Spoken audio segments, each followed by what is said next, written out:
네, 이번 시간에는 부모와 자녀 간의 적절한 거리에 대해서 이야기를 나눠볼까 합니다.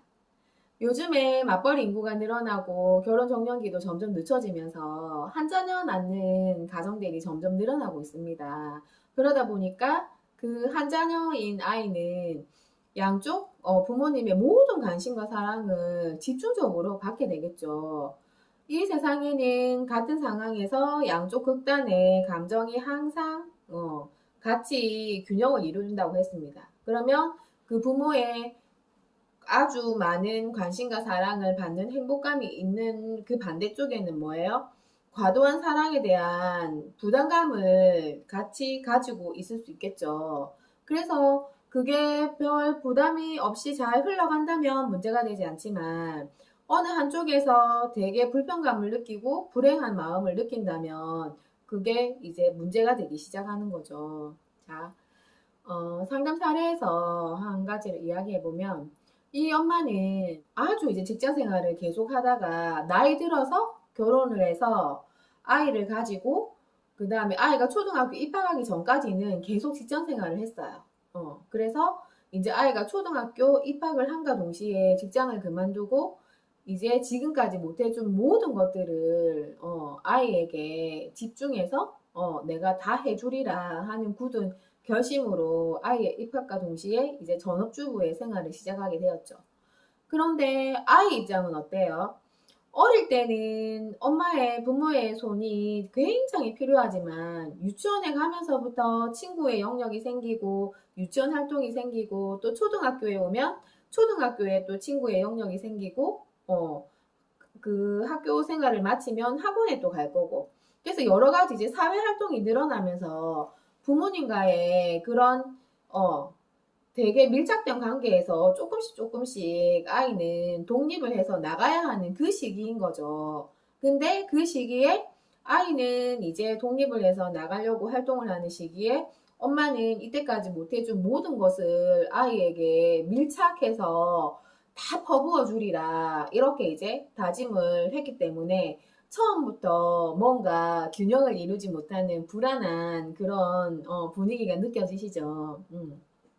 자, 그래서 이 엄마가 뭐 간식도 직접 집에서 다 만들어서 먹이고 이때까지 뭐 못해준 음식들 이런 것도 요리도 식단을 영양식으로 해서 짜서 다 아이에게 먹이고 막 이렇게 이제 과도하게 집중을 하기 시작합니다. 그러니까 아이는 처음에는 그런 엄마의 관심이 좋다가 엄마가 하나하나 다 지시를 하고 통제를 하고 뭐 하물며 밥이야 반찬 먹는 것까지 다 이렇게 지시를 하니까 아이는 이제 점점 불편감을 느끼게 되는 거죠. 그런데 이제 올해 아이가 초등학교에 입학을 하게 됐어요. 그래서 보통은 초등학교에 입학을 하면 어때요? 처음에 한 3월달, 한 달 정도는 엄마가 데려다 주고 데리고 오고 길을 익히기 위해서 요즘은 초등학교와 집의 거리가 굉장히 가까워요. 그죠? 그래서 익히기 위해서 이렇게 통학을 같이 하지만 한 달 정도가 지나면 이제 아이 혼자서 할 수 있도록 이렇게 자율권을 준단 말이죠. 근데 이 엄마는 계속 지금 여름 방학이 다 되도록 계속 아이가 학교 등교하고 아이가 하교할 때까지 교문에서 기다렸다가 아이와 함께 이제 오는 거예요. 그러다 보면 아이가 학교 등교길에서 어떻게 하나요? 친한 친구를 만나서 같이 이야기를 하면서 갈 수도 있고 또 학교길에 친한 친구랑 같이 집에 오면서 도란도란 뭐 군것질도 할 수 있고 문방구에 들를 수도 있고 그죠? 학원을 같이 갈 수도 있고 뭔가 이야기를 하면서 같이 오는 그 시간이 확보가 돼야 되는데 엄마가 밀착으로 계속 등교도 같이 하고 학교도 같이 하기 때문에 이 아이는 옆에 친구들은 제 옆에는 항상 엄마가 있기 때문에 등하교시 이럴 때는 옆에 잘 오지 않겠죠. 아이들이 어른이 부담스러우니까.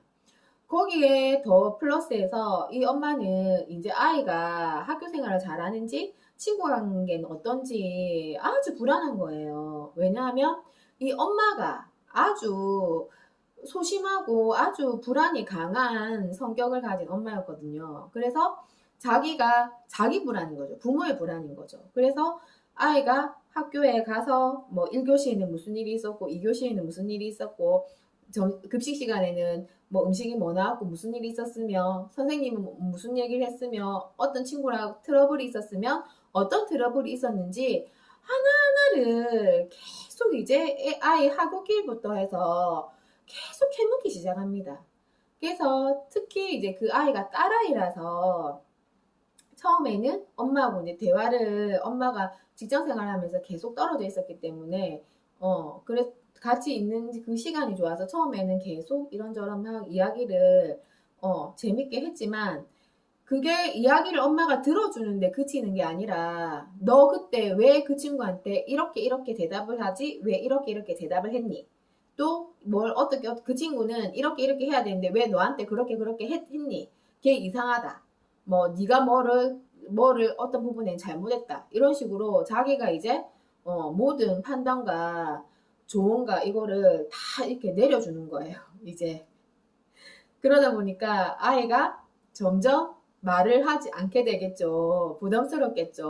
엄마한테 무슨 얘기하는 게 무섭겠죠. 근데 엄마는 그럴수록 어때요? 아이가 점점 자기를 피하는 것 같으니까 애한테 계속 집착을 하게 됩니다. 왜? 엄마의 단 한 가지 목표는 뭐예요? 이 아이 그동안 못 해줬던 거를 밀착을 해서 내가 다 뒷바라지를 해줄 것이며, 나한테 하나밖에 없는 이 아이가 공부도 잘하고 학교에서 친구 관계도 좋으면 선생님한테 인정도 받고 아주 완벽한 아이로 클 수 있도록 키울 거라고 이 엄마가 인생의 목표를 아이를 잡았다는 게 문제인 거죠. 그래서 이제 아이는 점점 도망을 가고 엄마는 점점 아이를 채근하면서 쫓아가는 톰과 제리 같은 그런 이제 사이가 되는 거죠. 근데 아이가 이제 점점 크고 자기가 이제 친한 친구들도 점점 많아지고 그래서 요즘에는 또 핸드폰도 있으니까 친구들하고 뭔가 카톡도 하고 게임도 같이 하고 싶고 함께 하고 싶은데 엄마가 계속 이제 붙어서 있는 데다가 또 조그만 트러블이 있으면 담임 선생님한테 엄마가 계속 전화를 해서 고민을 토로하는 거죠. 예.